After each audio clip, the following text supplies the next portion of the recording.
Sampurasun dulur kuring sadayana di mana wae ayana nepangkeun sim kuring Asep Heri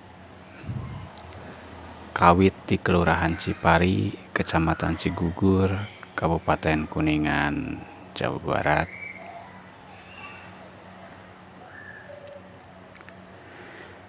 Di dieu sim kuring nguningakeun kasadayana rehna sim kuring bade medar hiji pengetahuan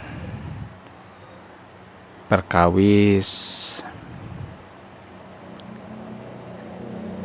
cara ciri manusia nu kaemut ku sim kuring cirina manusia teh aya 5. Hiji, ngagaduhan welas asih kan sok aya babasaan anjeun teh sing gaduh rasa pri kamanusiaan.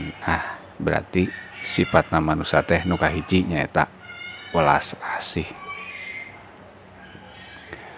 Anu kadua, gaduh bahasa, undak usuk bahasa kanggo nu saluhureun, bahasa nu kanggo sahandapeun, tata krama, sopan santun, bahasa eta dangan aya di manusia. Anu katilu, santosna sopan santun bahasa teh pasti aya gerak tata krama.